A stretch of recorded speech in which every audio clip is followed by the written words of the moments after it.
February 17, 2021, the Centers for Disease Control and Prevention exempted unaccompanied alien children from Title 42 exclusions and requirements, thereby encouraging the unaccompanied children to come to the U.S.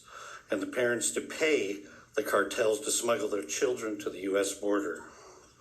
March 20th, 2021. DHS began issuing illegal alien border crossers notice to report to U.S. Immigrations and Customs as opposed to the standard notice to appear. April 30th, 2021. The Biden administration canceled further wall construction, which was begun and led by the Department of Defense. August 30th, 2021. The Biden administration released over 100,000 aliens into the United States between March 21st of 2021 and August 31st without giving notice to appear. September 30th, 2021. Department of Homeland Security Secretary Mayorkas issued a memorandum that states, the facts an individual is a removable alien should not be the sole basis for an enforcement action.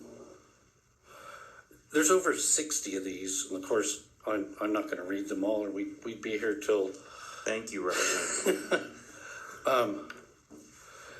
But these are examples that solidify the point that the President of the United States is doing everything possible to facilitate this open border invasion at the southern part of our country.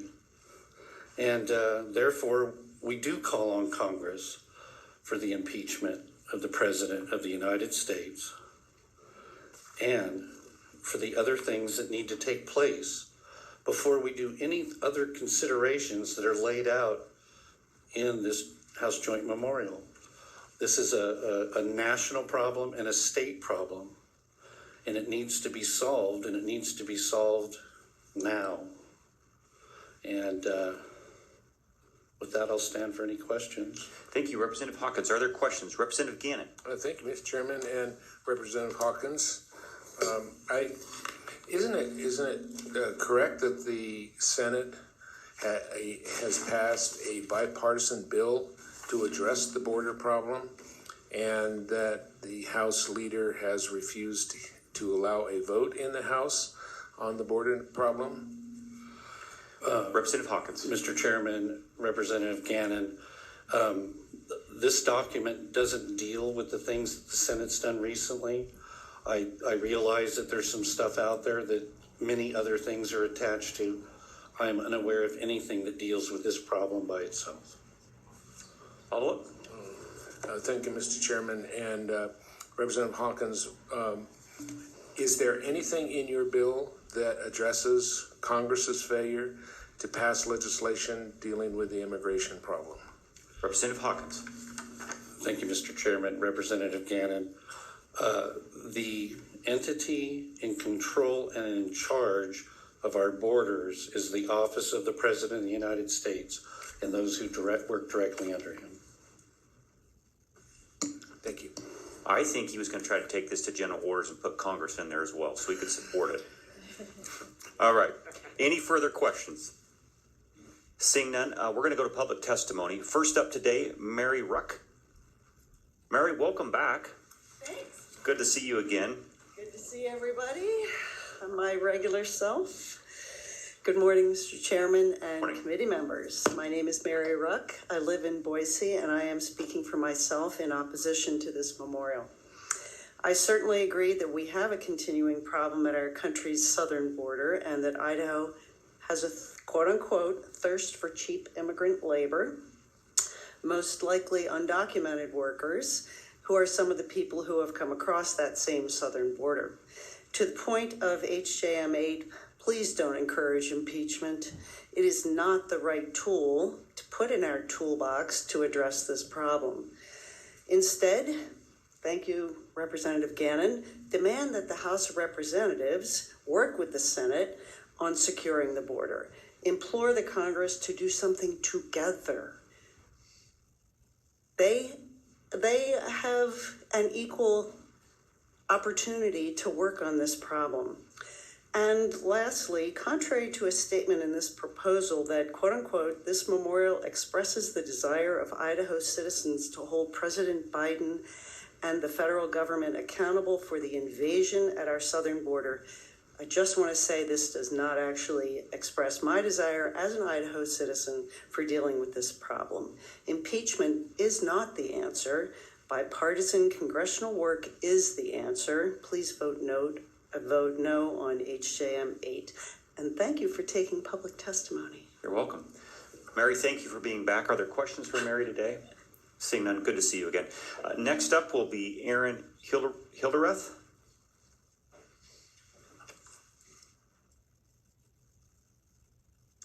Just state your name and who you represent. We'll give you 2 minutes today for public testimony. Okay. My name is Erin Hildreth, and I'm speaking in support of the memorial. Okay. Is it appropriate to show a photo?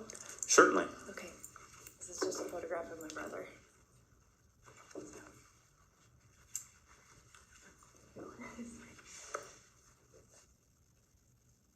Okay. On April 29th, 2002, my brother, Deputy Dave March, was killed in the line of duty by a 3 times deported drug trafficker from Mexico. When Dave's killer, Armando Garcia, was pulled over, his intent was to kill a cop. First, he shot my brother in the side. Then, as my brother lay dying on the ground, Armando shot him in the head. In an instant, our whole world was completely shattered. Through this tragedy, our family was blessed to meet amazing families who had also lost loved ones to illegal immigrant crime. Their stories are so upsetting when considering the death of their loved ones was completely preventable. Politicians who are supposed to protect the American people they serve chose to sacrifice our safety for their own personal gain. December 29th, 1990, 13-year-old Ruben Morfin was murdered just 1 block from his grandmother's house. He was shot in the head by illegal immigrant gang members. Ruben's mother and grandmother have dedicated their lives to raising awareness about illegal immigrant crime. Marianne Mendoza's son, Sergeant Brandon Mendoza, was killed on his way home from his shift when he was hit head-on by an illegal immigrant who was driving drunk. Marianne is the founder of Angel Families, which has brought together families of victims of illegal immigrant crime to raise awareness about our flawed immigration policies. Agnes Gibbonet's son, Ronald, was shot and killed by an illegal immigrant gang member. Agnes, an immigrant herself, has been the voice of Angel Families all over the country. Jamil Shah's son, Jamil Jr., was only 17 when he was shot and killed by an illegal immigrant. There are countless stories from Border Patrol agents who have held dying children in their arms, starving and sexually abused on their journey to the border. My heart goes out to families so desperate for opportunity that they risk their lives to come here, and I believe that we do have to increase the efficiency of our legal paths of immigration. Aaron, your time's expired, so I'll need you to wrap it up. Okay, the bottom line is we have to know who is coming over the border. Individuals wishing to enter the United States have to be vetted so that our nation continues to be a beacon of hope, an opportunity for all American citizens, old and new. Thank you, Aaron. Are there questions for Aaron? Representative Scott. Thank you, Mr. Chairman. Aaron, I'm sorry for your loss. I'm curious, when a crime takes place and maybe in your family's instant, what happens with the illegal person that did it? Do they get put in the system in the States, or do they get deported, or what happens? Aaron? At the time when my brother was killed, there were laws in place that protected. So Armando Garcia probably was aware of the fact that if he fled over the border to Mexico after killing my brother, that he was protected from our justice system. The extradition treaty at the time did not allow Mexican nationals from being extradited to the U.S. To face our justice system. That has since been changed. There were also, at the time when my brother was killed, there were hundreds of victims, at least in LA County, whose violent criminals who have fled the border to Mexico and to escape our justice system. And once DA Steve Cooley and his amazing staff made the necessary changes to the laws that were in place, we were able to get back. My brother's killer was brought back 5 years after my brother was killed. If that makes sense. I'm sorry, I'm probably... Oh, you're fine. Thank you, Aaron, for your testimony today. Next up will be Bob Narabout.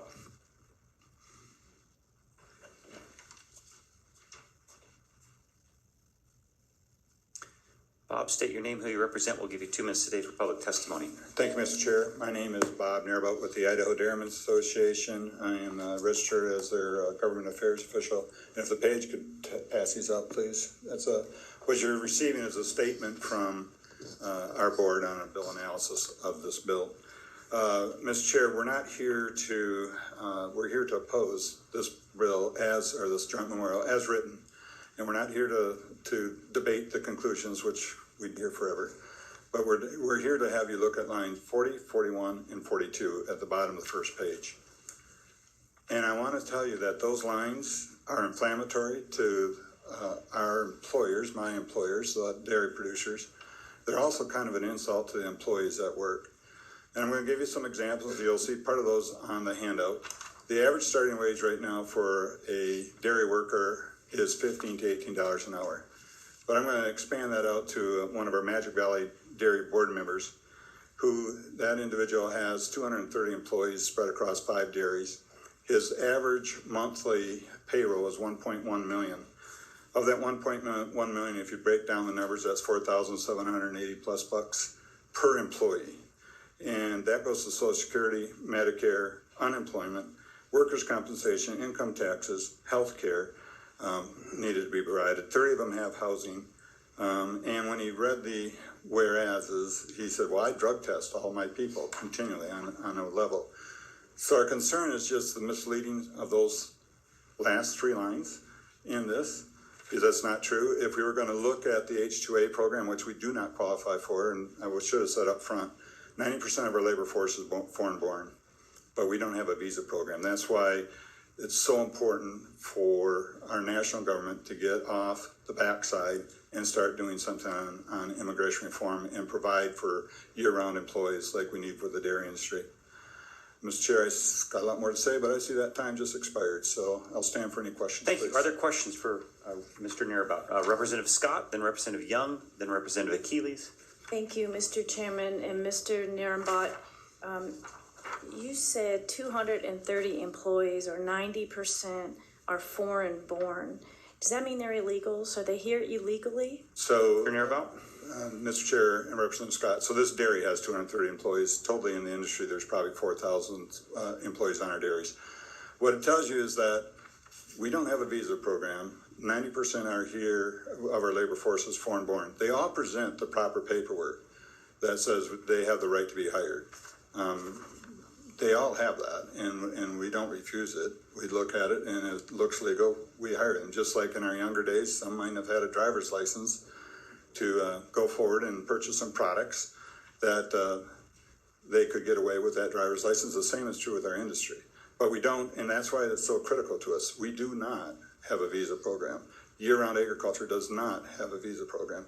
We do not qualify for the H-2A program, which was seasonal and temporary, which you see a lot of workers in the field. Those are H-2A workers. And by the way, the forced government wage on those people you see in the field is $16.54 an hour, plus transportation from country to country, plus housing, plus meals when they're working in the field.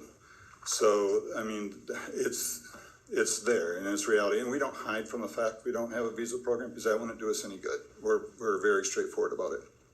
Follow up. Thank you, Mr. Chairman. Mr. Narabout. Kind of whereabout is Narabout. That will get you there. Narabout. Thank you. So I just want to make sure I understand this, because I'm not sure I understand the visa program properly, but you're saying 90% are foreign-born. They have some paperwork, but are they here illegally? Mr. Narabout. So the best way I can answer that for you, Representative Scott, sorry, Mr. Chairman, best way I can answer that for you is ICE does I-9 audits. And so all of our employees fill out an I-9. So when ICE has come on dairies in the state of Idaho and have done an I-9 audit, roughly 70% of our employees will not cover that I-9 audit. So that employer has a choice. You either got to get the correct information if it's available, or you cannot keep that employee hired. And so I would tell you 90% no, somewhere around 70%. I mean, we're always trying to be straightforward and honest about this, because when I go to, I'll give you the best example I possibly can give you. When we're in DC lobbying on immigration need for reform, I give them the same numbers I just gave you. Congressman Labrador was up north, and he made a statement, and the statement was that 90% of the labor force in Idaho was on dairies was not legal, which obviously I've given you that 90% number. There was an AP reporter in that room, and I got a call almost instantly. He says, "Will you confirm what Senator or Congressman Labrador just said?" And you take a breath, and you have told Congressman Labrador all the facts. And I said, "Well, I think his numbers are a little high. I'll put it at 70%. And that's what I'll tell you. I think it's about 70% based on the data we have." Follow up? Follow-up. Thank you, Mr. Chairman and Mr. Nairabout. So is that not being enforced then by our federal government? Or, I mean, because I think illegal is, how does that work? Mr. Nairabout. Mr. Chair and Representative Scott, great question. This is a federal government issue. And because of what was happening in our 9 audits, we do try and have a good rapport with ICE, as strange as that might sound to people, because we have to understand where we're at and what we need to do. And here's a comment from ICE, and it was Special Agent Cross, and this is 6 or 7 years ago, so it's not like it's recent. And he looked at our board, because our board was concerned, and he said, "I live in a subdivision of Boise. And you have to understand, if we're only looking for those who are here without legal status, I would never get on my subdivision. When we come to your operations, there's a reason we have a warrant for somebody and want that individual." And so is it a federal government issue? Yes. But do we have to recognize, if you look at the study that came out last week, there's 30,000 undocumented workers in the state of Idaho right now. I would say about 8 or 9,000 of those might be involved in agriculture. If it's that high, that means there's 22,000 working in other jobs. So this is broader than agriculture. It's a federal issue, similar as one of the previous testifiers said. It's time for Congress. It's not just President Biden or President Trump or President Clinton or Obama, however far down you want to go. This is an issue they've been ignoring since 1986. The last time we had immigration reform was under Ronald Reagan, and that was 1986. Thank you. Representative Young? Yeah, thank you, Mr. Chairman, Mr. Nairabout. Just curious, I'm looking here at your statement, and I see that one of the reasons that you oppose this is the suggestion, it says, that border security cannot be accomplished while also accomplishing long-needed guest worker visa reform. I'm looking at the resolution, Mr. Nairabout, and I don't see anything in here that looks to me like it's suggesting what you seem to think it's suggesting, and I'm wondering if you could speak to that and point to me the place in this resolution that says what you think it says. Mr. Nairabout. Mr. Chair and Representative Young, thank you very much for that question. Sure, we'll go down to 3 on the second page, where it says only after 1 and 2 have been accomplished, then we'll work on the guest worker program. And this is back to where I said we could debate this issue all day long on the right way to go forward.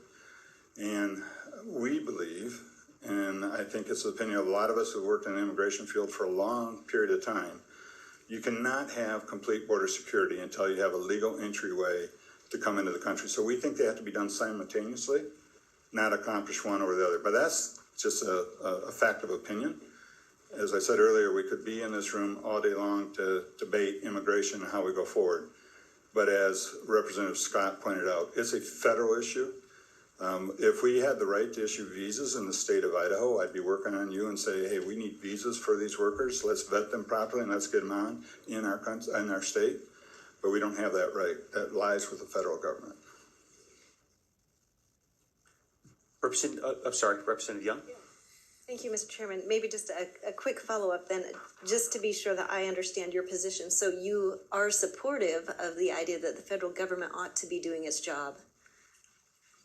Mr. Chairman Crane, Representative Young, absolutely supportive that they should be doing their job, and they're not. They're failing all of us. Representative Keeley, you had your line. No, you're good. Mr. Nairabout, I do have a question for you. So you objected, I think it was on line 40 through 42. What was the objection? Is it the phrase thirst for cheap labor, or is it the stuff on 41 and 42?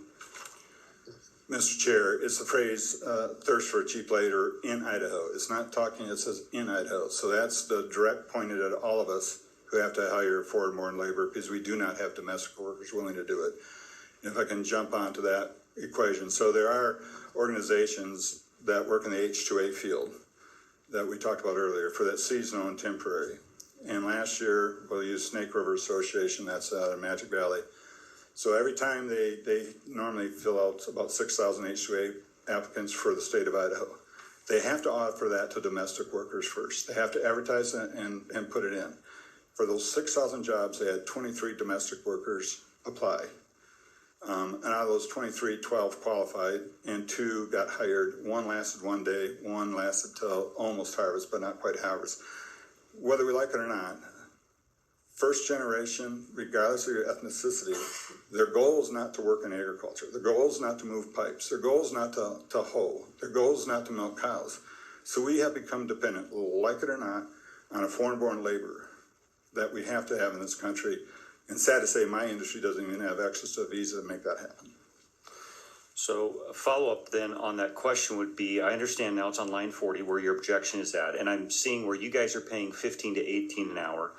On your handout, it says the H-2A seasonal ag workers, $16.54 an hour, plus housing, plus transportation. Is that correct? That is correct, sir. Plus housing, plus transportation, responsibility for meals when they're working. So, at lunchtime, providing meals, not just a meal break, but you're providing the meals. And that transportation is from country of origin to the state of Idaho or to the state of Washington, Oregon. And I think, so the adverse wage effect is set by the Department of Labor. And Idaho's at $16.54, both Oregon, Washington, and of course California, they're all above 19 now. And that's mandated. It's just like the minimum wage is mandated at 7.25, I believe it is. It is mandated. They are audited. Their housing is audited. They have to follow all those guidelines. And that doesn't change from administration. Every year, the adverse wage effect is adjusted, never down, but adjusted up. But that's been around since the H-2A program, and it's a concern. I mean, you look at numbers, those are big numbers, 1654 plus all those other costs involved to get people here to work. You're incentivized, and that's why it's so high. You're incentivized to hire domestic workers. Those are already in our state. But if nobody wants the jobs, what do we do? So my question, Mr. Nairabout, is the thirst for cheap immigrant labor. If their H-2A program is paying $16.54 plus housing, plus transportation from the country of origin, plus meals, that's going to be paying more than your $15 to $18 an hour. So wouldn't that mean that you guys have cheap labor, cheaper than the H-2A program? Mr. Chair, excellent question. I'm glad I think I can answer that too. So the difference between H-2A is a 10-month. So you're allowed to work 10 months, and then you have to go back to your country of origin. And so the incentive for them at 15 to 18, and those are the beginning, not the ending, is that they can work, they're working year round. So they don't have 2 months off. Maybe some of us would like 2 months off. I would tell you the Hispanic labor force is a very driven force to make economic gains. And so they prefer to work. If you put the Hispanic labor force down to 40 hours a week, which has happened in some of our states, they'll take another job, like a lot of us did when we were young, because they have a certain expectation of the income they're going to bring in, and they are extremely hard workers and dedicated workers. Most of our workers have been on our dairies for over 10 years. Okay, perfect. Thank you. Thank you very much. Next up, Benjamin Kelly.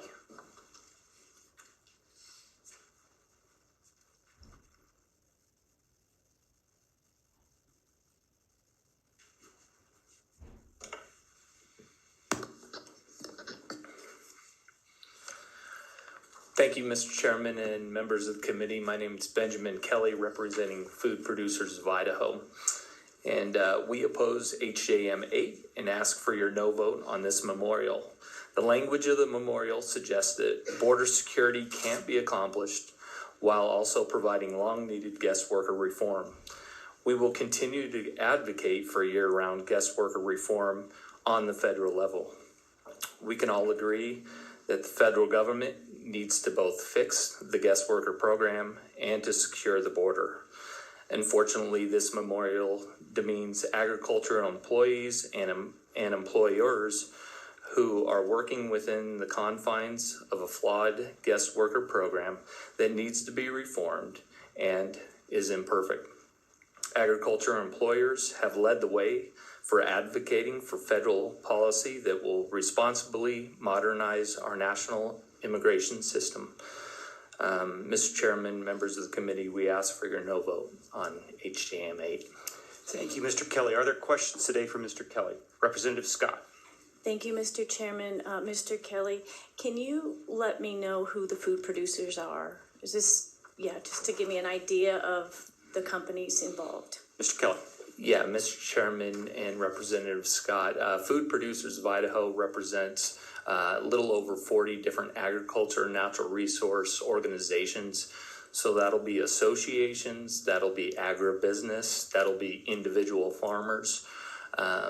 Those associations can represent something as small as of a commodity as a seed association or, the Idaho Potato Commission.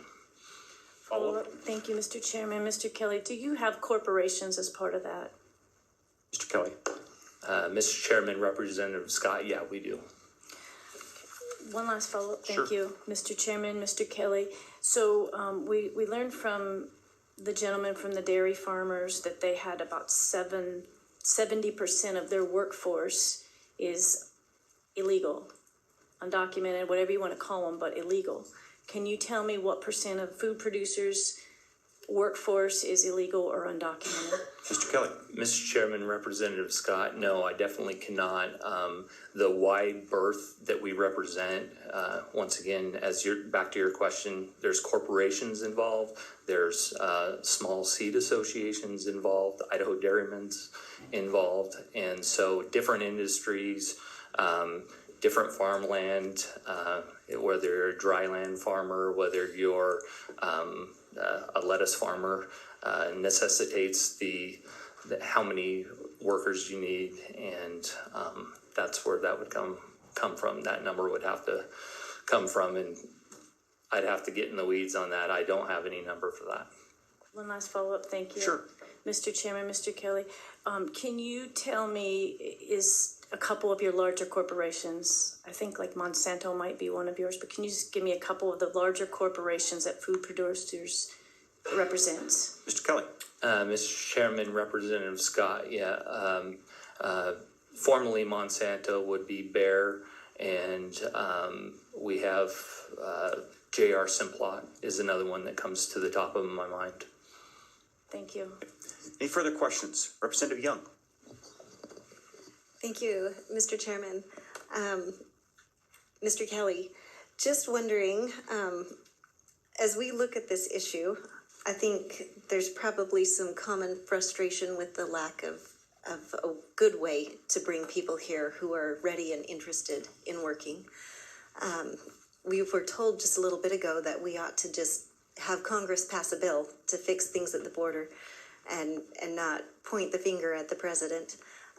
I'm sure that you've been involved in efforts to try to help Congress fix the frustration with the ability to have a good program for the right people to come here and work.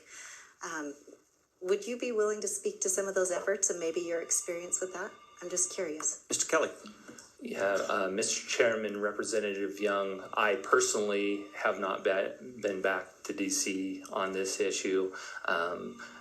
We have our congressional delegation that we weigh in on with and support as an organization to reform immigration. And once again, we do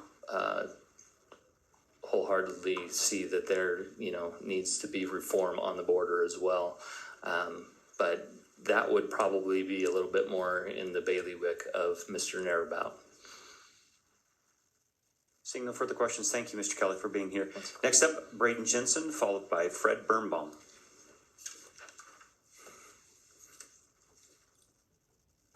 Thank you, Mr. Chairman and members of the committee. It's a pleasure to be here with you today. My name is Braden Jensen with the Idaho Farm Bureau Federation. Thank you, first of all, to the committee for having this public hearing on such an important topic. It really is. This issue of border security, immigration reform, agriculture guest worker reform is among our organization's top priorities. In fact, this very morning, we have a group of approximately 30 individuals that are back in DC meeting with our congressional delegation and other parties of interest on this very topic. This is very timely. We are opposed to HJM 8 as written, but I want to clarify and would please ask to not misconstrue our opposition as support for the president's mishandling of this issue. We recognize that it is both a congressional and a presidential issue, as they definitely carry out and enforce immigration law. I think it has been kind of clear that there is a clause, in particular at the bottom of page 1, that completely mischaracterizes our members' positions and our request regarding foreign guest workers. Also, it has already been addressed. Also, the priorities and the sequence of events is problematic to our industry. We are grateful that the legislature is looking to weigh in on this very topic, where it's possible. And we believe that there is another memorial, Senate Joint Memorial 102, that is more appropriate statement coming from this state. We are supportive of several pieces of legislation that would address workforce challenges, including unemployment benefits reform and prohibition of social programs to individuals that are not here with legal status. Many issues have been already brought up. I see my time is about to expire, but as written, we are opposed to this memorial. Thank you for the time. Thank you, Mr. Jensen. Are there questions for Mr. Jensen? Representative Alfieri, then Representative Scott. Thank you, Mr. Chairman. Ms. Jensen, thank you for coming to testify this morning. Is your opposition solely to lines 40, 41, and 42? Mr. Jensen. Thank you, Mr. Chairman and Representative. Thank you for the question. So it is that clause. Thank you very much. And then also on page 2, the third clause down, so this would be line 12, only after impeachment of President Biden and the passage of House Resolution 2.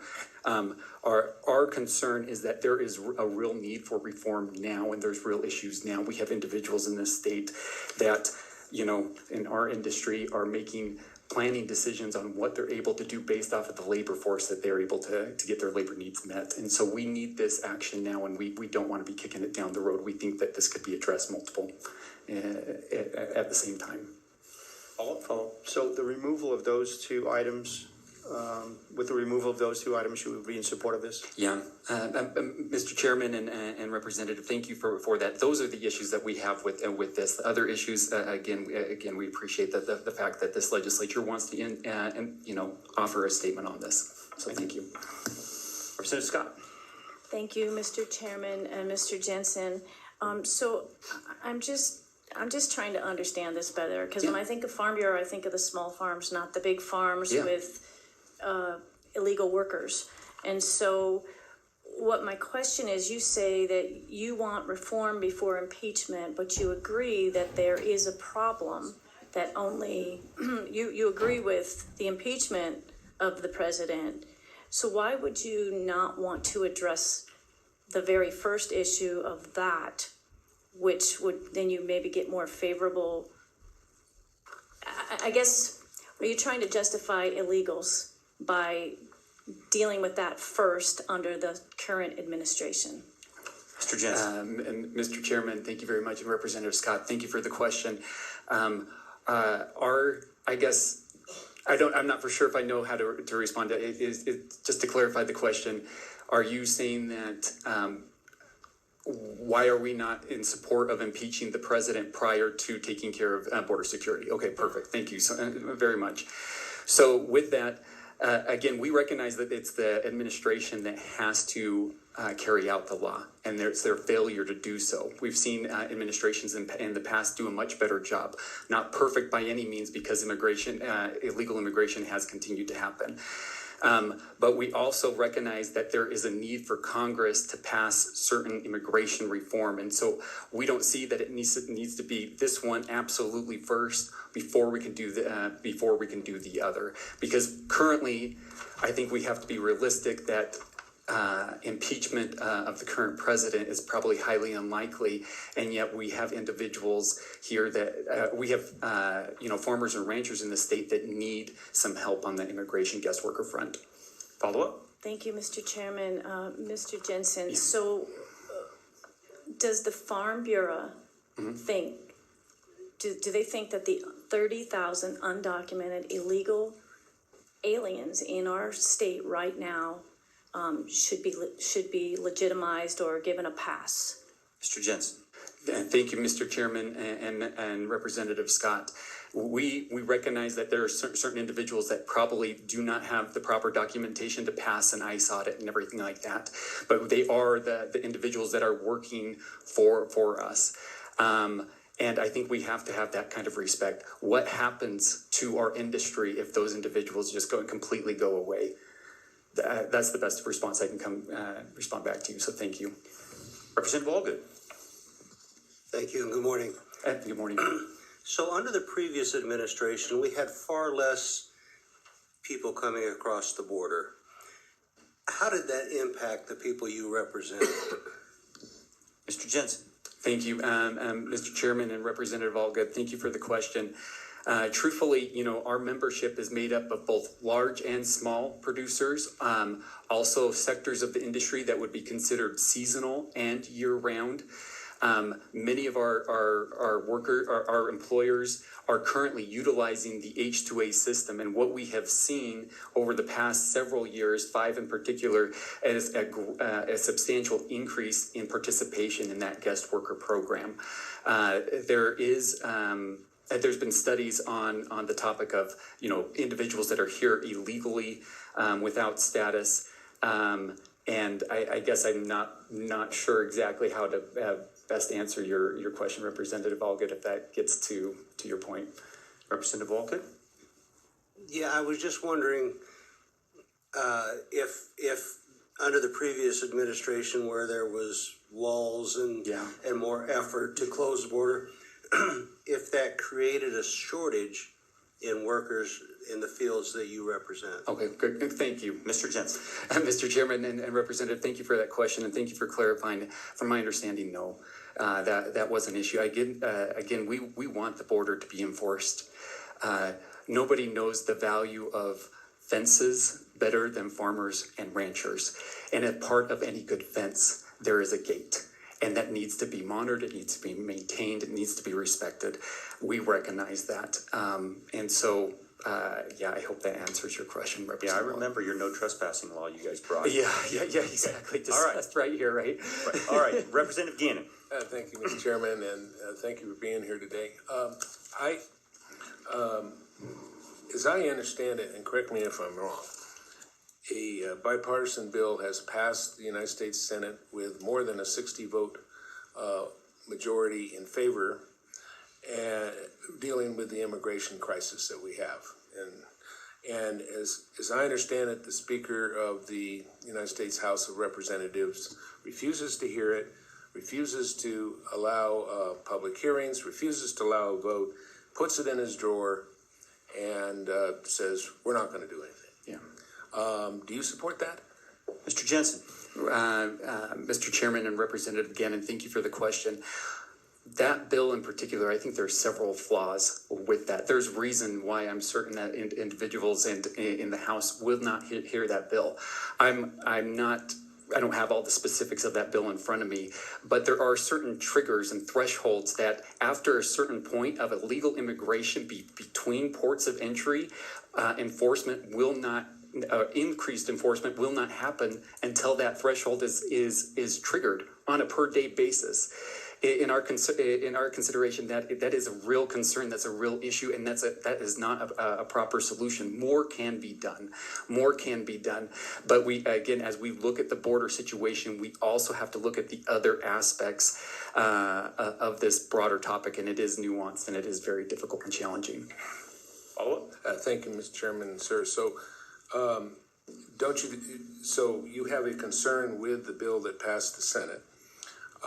Why would you oppose having public hearings, public discussion, a public vote in the House of Representatives to amend the bill, to address a concern or two that you have, send it to a conference committee, which is what they do. They have a conference committee together and get something done?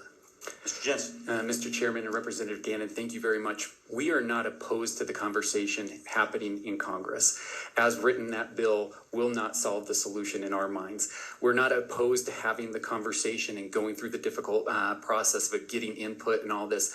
That is exactly what we feel like needs to happen. It is a difficult, tough topic, and it's one that's going to require the very, very best and brightest minds to come together to find a real solution. And so we're opposed to the bill, or haven't taken we're opposed to the bill, but we're not opposed to the public process. So, Representative Scott, then Representative Young.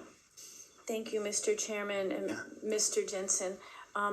My question is, does your industry do anything to incentivize the illegals, workers, to become legal citizens? What does your industry do? Because it sounds like you pay them fairly, you give them housing, you give them travel. Do you incentivize them to go through the pathway to citizenship? okay. Mr. Jensen. Mr. Chairman and Representative Scott, thank you. Very good question. So I just want to differentiate. First of all, when it comes to H-2A employers and everything like that, those individuals are guest workers. We shouldn't conflate them with immigrants. They're not looking to come and become, citizens, or their legal status here is on a worker visa program that's for the duration up to 10 months. So we're not trying to do anything on that front to get them there. On the other front, the challenge is as it has been discussed, is that as these employees present the documentation to complete an I-9 form, our employers are kind of stuck in between a rock and a hard place. They cannot question the legitimacy of that document without the risk of litigation for questioning their documents, and it puts them in legal peril. We have examples of employers that have questioned those kind of documents in the past and that have been sued for profiling, and so it's one of those tenuous, difficult situations where they have a job that needs to be done, crops in the field that need to come out, seeds that need to be planted, cows that need to be milked, and they have somebody who's here in the country presenting the documents and willing to do the job, and that's kind of the situation where our folks are in. It's certainly difficult when the burden of federal government immigration law falls on the shoulders of our farmers and ranchers in this state. We don't think it's fair at all, because the federal government is not doing their job. That burden falls on the individual farmers and ranchers who are just trying to make a living and carry out their needs here.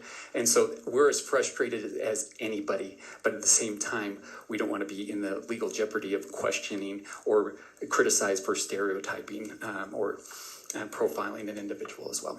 Representative Young. Thank you, Mr. Chairman, Mr. Jensen.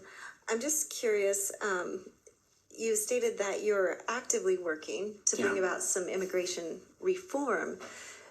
In the experience that you've had working on these issues nationally, do you see any evidence anywhere that employers looking for labor have discouraged the tightening of the border or supported the Biden administration's failure to enforce the border? Okay, Mr. Jensen. Thank you, Mr. Chairman and Representative Young. Certainly a good question. In my experience, no. Our organization, and I'll tell you that my perspective is based off of our lobbying efforts and the lobbying efforts of our national organization, which is the American Farm Bureau Federation. I work pretty closely with all of our colleagues in other states. In fact, a group of our organization's state presidents went down to the border to see this very issue, the border security and the border security problem firsthand. We'll be the first to admit there is a real problem, and there's many instances and cases where farmers and ranchers that are right on the border are being intimidated off their land. It's hard for them to operate and carry out their operation, and so no, we are not discouraging border security at all. I mean, if anybody's interested, I have a copy of our legislative priorities back in Congress, what those 30 folks are individuating back there today, and other opportunities. We want border security, but we also have to have this other part of the equation too. And so that is our policy there. Please, border security needs to happen. Also, guest worker reform needs to happen as well. Thank you, Mr. Jensen. Seeing no further questions, next up will be Mr. Birnbaum. Thank you. Good morning, Mr. Chairman. Fred Birnbaum, the Idaho Freedom Foundation. I stand strongly in support of HJM 08. There's an old adage, in order to solve a problem, you have to properly define it. The reason we have an immigration invasion, as it was related by Representative Hawkins, is President Joe Biden has taken dozens of administrative actions to facilitate that invasion. Just a fact. He ended the Migration Protection Protocol, also known as Remain in Mexico. I won't restate all of those, but the purpose of this memorial is to make it a priority of Congress to remove the man who should be held accountable. The buck stops with Joe Biden. President Joe Biden. He has done these things. It's documented. It started day one. He even telegraphed it during the campaign. I'm going to open the border. He's done that.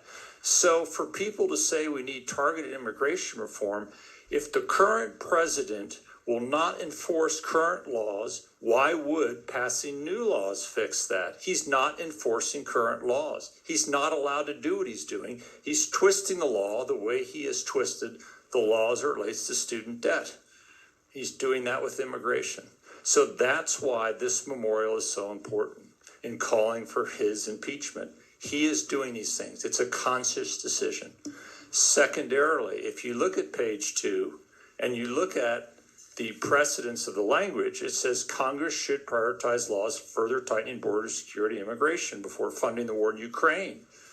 The problem we have in Congress, and this goes back to 1986, they haven't been able to agree. So we're going to wait. So we've waited almost 40 years for agreement, and now they're going to get it in the next 9 months. We have competing proposals. HR 2 would do what the agricultural folks want. So the point is we need these two things before the third, and the third would essentially say if HR 2 didn't do it, then we could address perhaps other needs of labor. But if you do not properly define a problem, you will not solve it. And this president needs to be held accountable. And I see my time has expired, so I'll wrap up. And I would just say, though, we should not throw out the baby with the bathwater on those lines 40 to 42, because that's not really the thrust of this document. The thrust is what's called for in the second page. Thank you, and I'll stand for questions. Thank you, Mr. Birnbaum. Are there questions? Representative Scott. Thank Wow.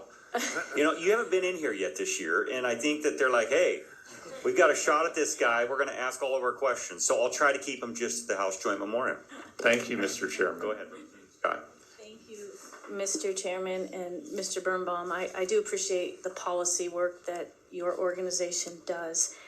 My question is, we were told that this is contrasting with another memorial.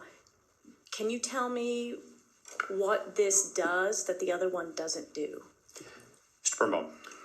Mr. Chairman, Representative Scott, that's a great question. So for the edification of people in the room, there's Senate Joint Memorial 102, and this is House Joint Memorial 08.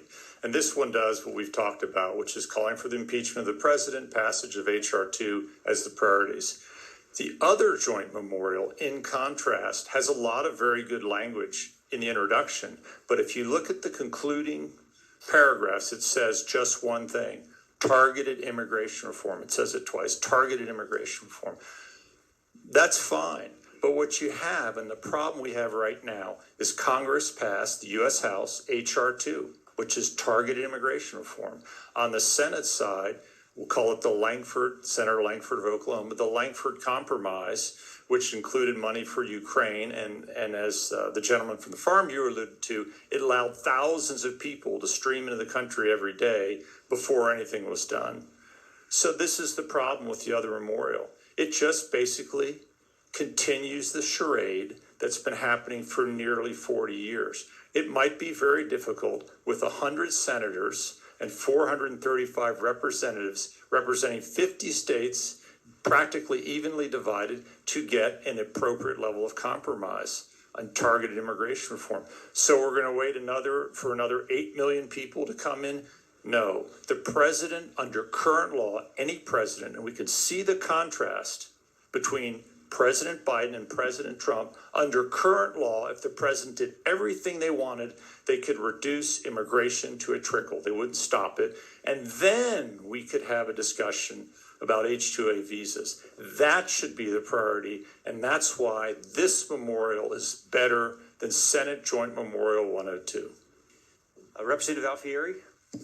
Thank you, Mr. Chairman, and Mr. Birnbaum, good morning. I wanted to ask you about, you made reference to lines 40, 41, and 42 about cheap immigrant, which is offensive to some, the term cheap immigrant labor. I wondered if you might address that. Mr. Chairman, Representative Alfieri, that's a fair question. And I guess I would say to this committee, the drafters of this didn't intend to offend. It's a fact. If you believe in the law of supply and demand, if you increase the supply of something, the price goes down. And so it's I will accept at face value the statements of Mr. Narabout and others that that's not their primary motivation. However, if you look at the totality of immigration over the last few decades, and there are a number of academic economists who have more immigration suppresses wages of people at the bottom of the economic spectrum. You're bringing unskilled labor to compete with unskilled labor. So it does depress wages, and maybe it doesn't to some extent in ag because the demand is there that some people who are native born don't want to fulfill. But I think if you were to look at the construction industry, there's no doubt that skilled carpenters made more than they do now before we've had a lot of immigrant labor go into the construction industry. I know people who left that industry who made very good wages adjusted for inflation before the influx. So I would say, the point isn't whether those two words are offensive. The totality of this memorial addresses the overarching issue, and I don't think we should get hung up on that. If people would like an apology for using the word cheap immigrant labor, that's fine. But I would suggest to you that it is more important that we send the overarching message to our congressional delegation and the president that you are accountable for what is happening. And that's why this is a superior memorial to the other one. And these two lines should not be used to distract from that issue. Representative Barbieri? Thank you, Mr. Chairman. Mr. Birnbaum, obviously the issue is pretty complex when we start addressing the needs of the agricultural industry.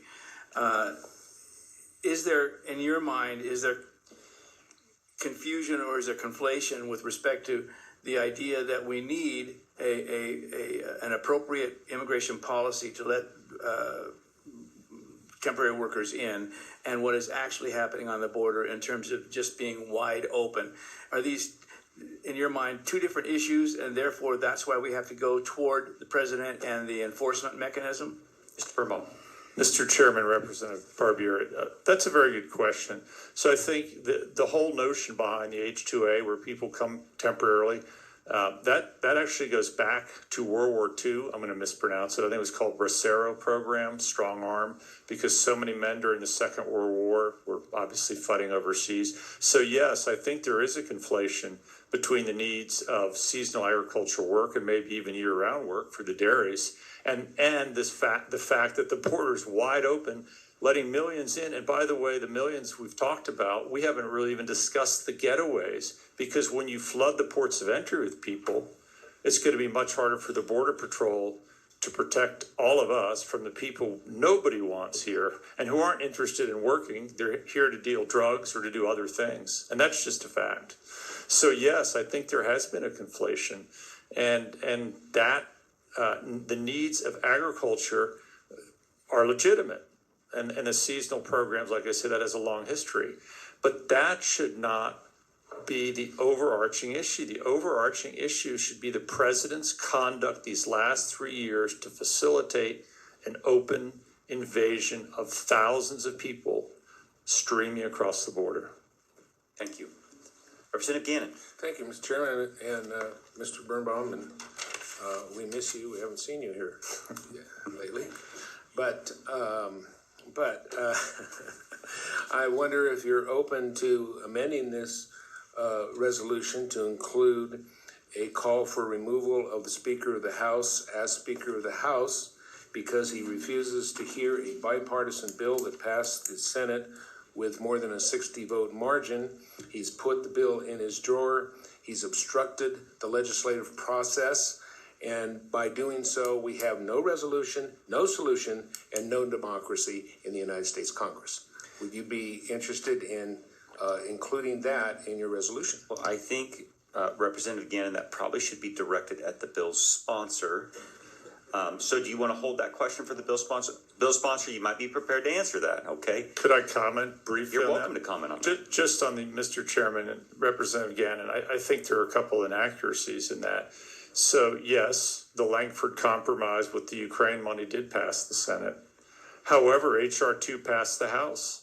So you could just as equally say that we should impeach Charles Schumer, Senator Schumer from New York, for not even taking up H.R. 2.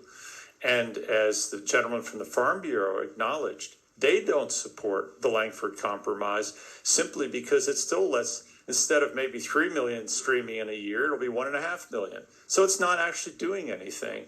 It was basically designed to get money to Ukraine and Israel and support Taiwan with a fig leaf of border security. So we'll call it the fig leaf compromise. And I don't think you should impeach the speaker for opposing the fig leaf compromise.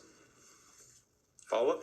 Thank you, Mr. Chairman. Are you going to add in, you're going to add in now the president of the Senate? Well, We're going to go too far. You're going to get Congress all involved now here. Well, no, I was going to say that we don't impeach them because I don't think they would just be removed. Right. I mean, the body would, Correction noted, Mr. Chairman. would change their job title. But I'll just leave it at that and save the question for Dave. Okay, sounds good. Next up, Robert Gillis. Thank you, Mr. Chairman. Yep.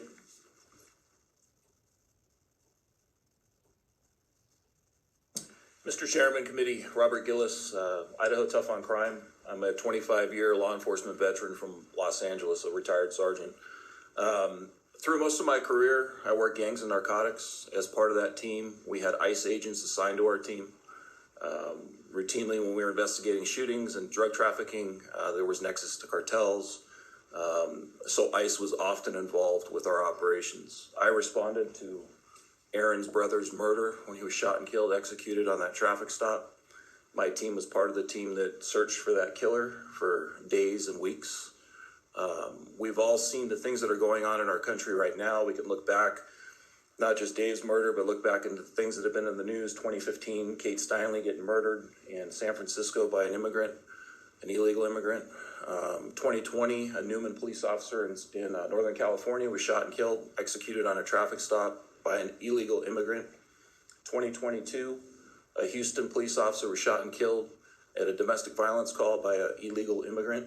A Pinellas County, Florida trooper was killed last year by a drunk driver that was an illegal immigrant, twice deported. We're seeing people, the jogger who just got attacked and murdered in Georgia by an illegal immigrant. We saw a off-duty law enforcement officer stabbed in the neck and the eye on an Alaska Airlines flight just last week from Seattle to Las Vegas by an illegal immigrant. We all support our farmers. We all know that we need to eat. We get it. For me personally, and for people that I have in my sphere, we're concerned about what's going on at the border right now. Joe Biden, the president, did relax everything that President Trump did to strengthen our border. He undid everything. He could fix it overnight with a stroke of a pen, and he's choosing not to do it. He's leaving our borders wide open. People are coming across every single day. Your time's expired. And crime is rising. Thank you, sir. Any questions? Seeing none, thank you for your testimony. Last one today that I'm going to take is Brian Allman. Folks, I do have two signed up to testify remotely, but in the deference of time, we've still got two more bills we need to act on today, as well as this one. I will note for the record they are both in favor of the legislation. So, Mr. Allman, you'll be our final testifier today. Lucky me. Thank you, Mr. Chairman, members of the committee. My name is Brian Ullman, and today I'm here representing myself as an American citizen. All Americans, not only in the states most heavily affected, but in every place in this country, are rightly disturbed by the large numbers of illegal aliens entering our country. The jobs they hold might otherwise be held by citizens or legal immigrants. The public service they use impose burdens on our taxpayers. We are a nation of immigrants, but we're also a nation of laws. It's wrong and ultimately self-defeating for a nation of immigrants to permit the kind of abuse of our immigration laws we've seen in recent years, and we must do more to stop it. Now, those aren't my words. That's a quote from the 1995 State of the Union address by President Bill Clinton. This problem has been growing and festering for decades, and every year, there's people say we're going to solve it or we need to solve it, and nothing gets solved. And why is that? I would say it's because at the national level, both parties are complicit. One side wants political power, and I think the other side wants cheap labor. Today's testimony that I was listening to shows a clear divide between competing views of the purpose of government and the purpose of our laws, the purpose of our borders. I find it interesting that many industries here in Idaho would rather pay $16 an hour plus room, board, and international transportation rather than hire Americans. It seems like this is creating a permanent class of indentured servants to work certain industries. And that makes me uncomfortable, and I think it should make all of us uncomfortable. It has rather disturbing echoes in our own history. Do we just accept that certain industries here in our state are forever the domain of certain classes, certain nationalities? The purpose of government is not to provide a pipeline of cheap labor to industries. It's to enforce the laws. It's to protect the life, liberty, and property of American citizens. And that's why I support this memorial, and I urge you to do so too, because I believe it has the right priorities. Thank you. Thank you, Mr. Ullman. Are there questions for Mr. Ullman? Seeing none, thank you for your testimony today. So, Representative Hawkins, Senator Zeiderfeld, I'll let you two come up and wrap up quickly, and then we'll try to take action on your resolution today.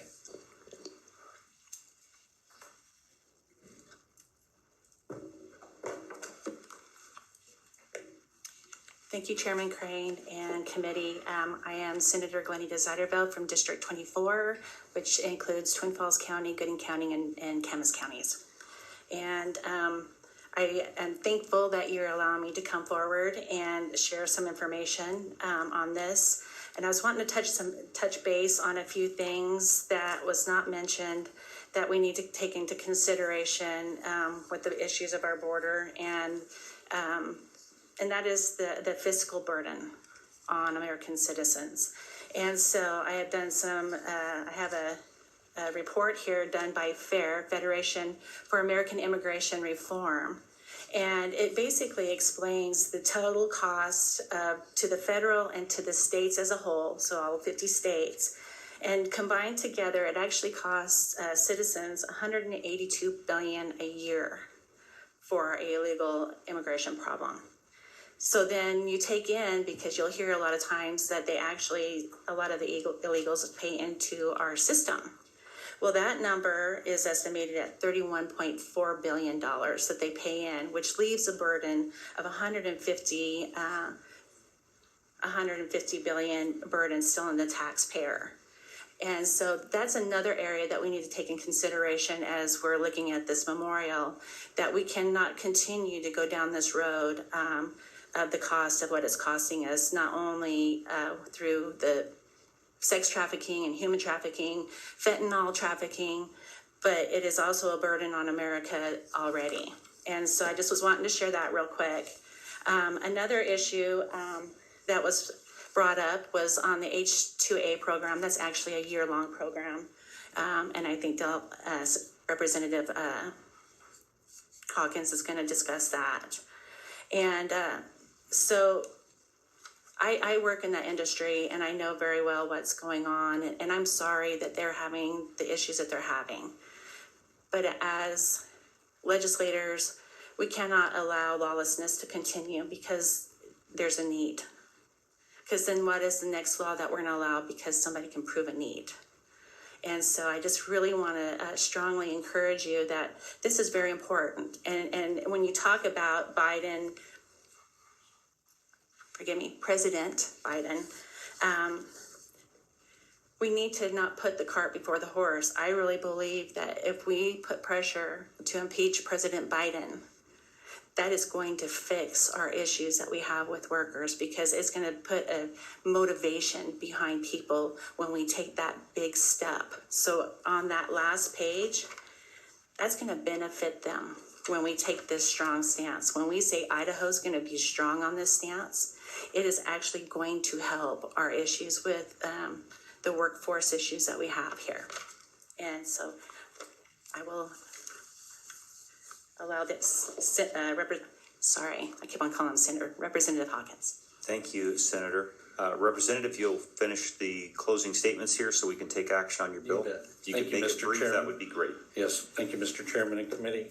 I appreciate all the testimony that's come through today, and I do understand that there seems to be some hesitance on some of the language, but I would like to point out that the language does not point to any industry.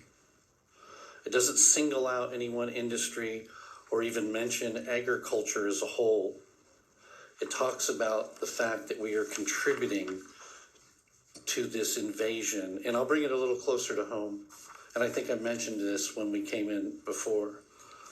In 2022, there was 155 deaths from fentanyl in Idaho. The 2023 numbers came out. It's over 570, more than tripled. We know where the drug is coming from. We know where other drugs are coming from. They are coming from those who come across the border and is being dispensed into our state. That's 570 Idaho people that have died. We've heard representation of some people that were murdered outrightly, but we just passed a fentanyl bill in this House because this drug is so dangerous. So this isn't dealing just with the labor issue. This is also dealing with the invasion at the southern border that is contributing to dozens of issues. Everyone that crosses that border illegally is guilty of a felony. It is a felony to come into the United States without permission. Everyone who hires somebody is also guilty. I think it's a misdemeanor. It's $3,000 fine and up to 6 months in jail. These are all crimes. I understand that there's difficult positions out there because of labor shortages. The gentleman from the Farm Bureau just spoke. I know that we were working on unemployment insurance reform. There's over 50,000 people in Idaho that are on the unemployment rolls. So is there a shortage? And with that. Thank you, Representative Hawkins. Are there questions for Representative Hawkins? Representative Barbieri. Seeing no questions, House Joint Memorial 8 is properly before the committee. Representative Barbieri. Thank you, Mr. Chairman. I am strongly in support of this. I think that the administration should be supporting the law and should be enforcing the law, and that's the failure that we see here. I also am quite, I understand completely the agricultural industry and the what we've heard today in terms of recognizing that it appears to be a little disparaging there on those lines. I think it's important that this memorial go forward. I'm going to make a motion that we send this to general orders just to try and clean up that language so it doesn't appear as disparaging and yet still keeps the thrust of the point of this, which is that the administration, the federal administration, must begin to act and stop just talking about it.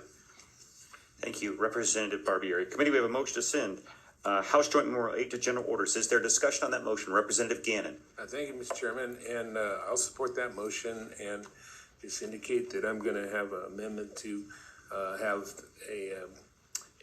as part of this, that the Speaker of the House do his job, not put bills in his drawer, and not be afraid to vote, and not obstruct democracy, and bring the bill that was passed by the Senate by over a 60-vote margin before the House, and they can amend it, come back, have their conference committee, and make a decision. Well, I thought you were going to throw in Schumer as well while you're doing it. So, okay, yeah, no problem. Get Johnson and Schumer, right? And then it's bipartisan. We may do that. I know. Representative Young. Thank you, Mr. Chairman. I just would like to speak to the motion. I'm going to support the motion, and I'd like to explain my thinking. I strongly support the core message of this resolution, and my concern is that if we don't ensure that the conversation stays on target, we will end up having a conversation in the legislature about whose fault it is. I don't want there to be a question about where we're placing the responsibility in this case. We're placing the responsibility squarely on our federal executive branch, and particularly on our commander-in-chief, and that's where I'd like to see the conversation remain focused. And so Anita, for that reason, I'm supporting the Anita motion. Bryant Any with, further discussion on the Idaho. motion to send House Joint Memorial 8 to general orders? Representative Alfieri. Thank you, Mr. Chairman. I will not support the motion. We need to move on this now. This country is in crisis. Now, we have talked about this immigration or illegal immigration only in terms of what it means to our local industry here. But we have not talked about the national security issue. And the national security issue is far greater than the problems that have been addressed regarding the offensive, quote unquote, offensive language with Farm Bureau and the other industries that are a little concerned about some of the things that have been said in this memorial.